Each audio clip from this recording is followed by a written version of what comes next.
I'm a skeptic. What is a skeptic? If I told my best friend the day after his wedding that statistically 100% of divorces begin with marriage, does that make me a skeptic? Well, not really. That makes me a cynic. No, the mantra of a skeptic, in the words of Carl Sagan, astrophysicist and founder of the modern skeptics movement, is simply that extraordinary claims require extraordinary evidence. This is a story about what it means to be a skeptic and why I think that healthy skepticism is important for everybody. But first of all, the question which is probably in all of your minds, why in the world will I be speaking about air currents? So draft. The Latvian word for draft is caurvējš, and that's air currents in an enclosed space, or as architects call it, cross-ventilation. Cross-ventilation arises from atmospheric pressure fluctuations due to differences in air temperatures, and I'm terribly sorry if there's a Newtonian physicist in the room flinching at my oversimplified explanations. For Latvians, draft is responsible for windows slamming shut, for candles being blown out, but more importantly, and why we're here, for potentially catching the flu or other potentially lethal viral infections, among other things. Seriously, for most Latvians,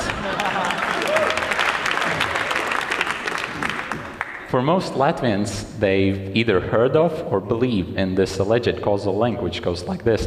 You stand in a draft, you catch a cold, and then you die.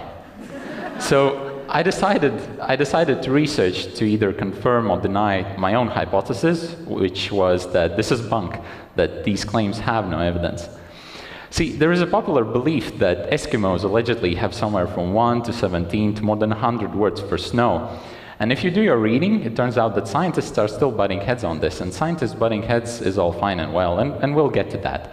But us Latvians, we're a small but proud nation.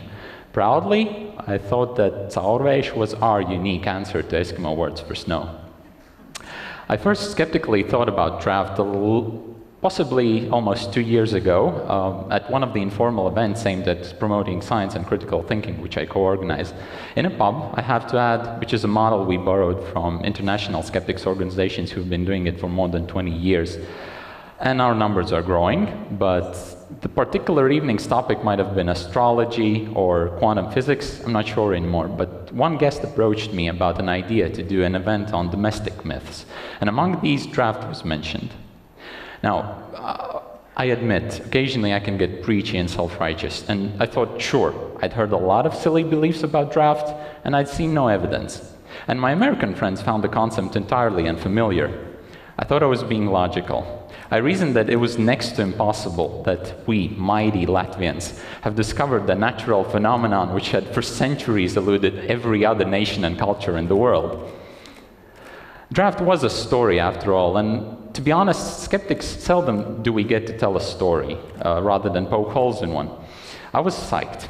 Everything I knew about the topic, from air currents, pressure, traditional and modern Latvian beliefs mixed all together, I thought I knew all the turns the story was going to take. Latvians mostly were familiar with the concept of draft myths. Foreigners would learn something quirky about our culture, and the locals possibly would get to reflect critically upon possibly an unfounded belief that they had since childhood. I know I did. Checkmate, all irrationality everywhere, right?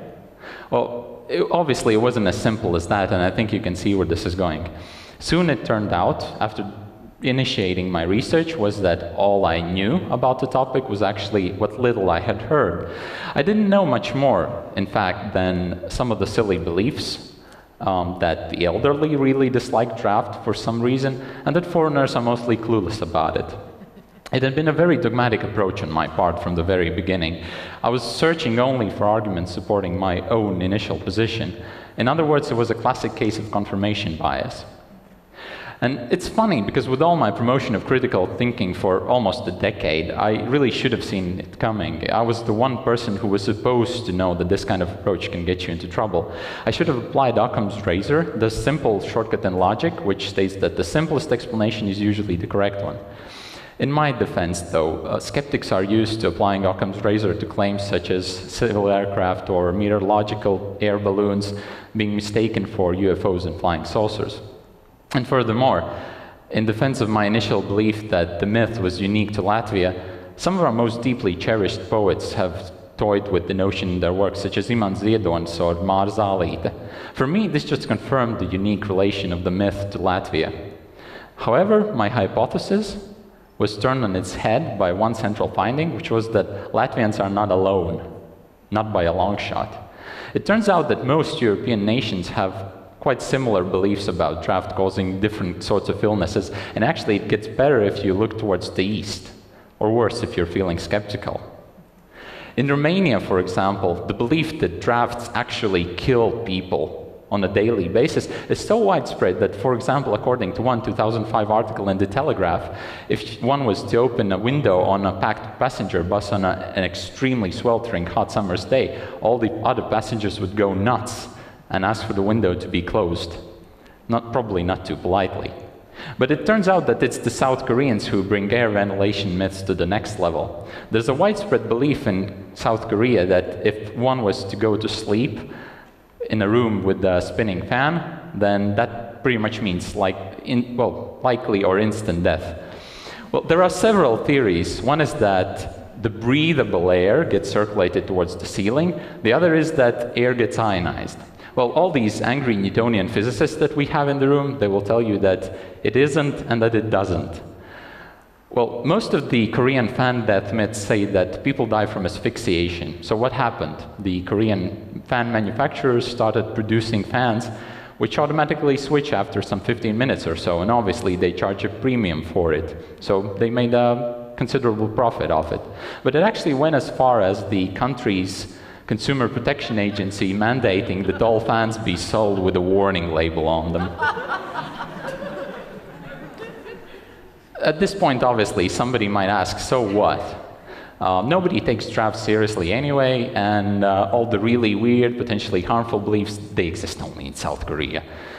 Well, actually, my other hypothesis was also turned on its head by the finding that air currents, not entirely harmless. I had a consultation with a neurologist.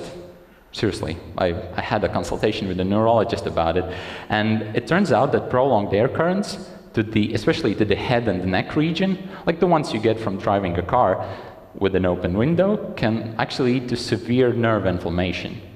Some drivers have actually been known to wake up the next day after a long drive paralyzed on the half of their face for months. So then again, we have to take a step back and realize that domestic drafts, however strong they might be, can't really be compared to air currents which you get from an open window going 50+ kilometers per hour, right?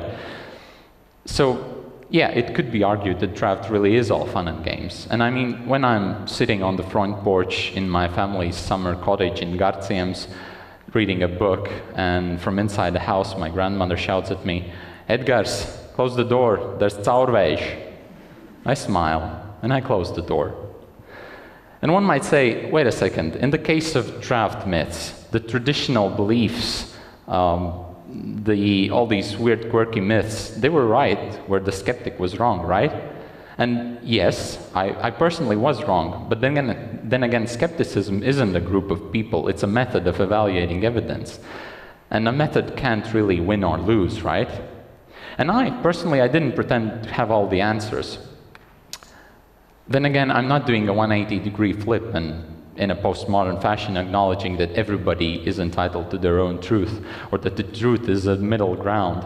See, isn't there a reason why stork experts or cabbage farmers aren't invited to hospitals to give consultations on giving birth? To promote the stork theory or the cabbage child hypothesis? Similarly, this is why we, skeptics, didn't offer anti-vaccination activists a panel spot in our recent panel discussion on vaccines. Because maybe everybody might be entitled to their own opinion, but nobody's entitled to their own facts.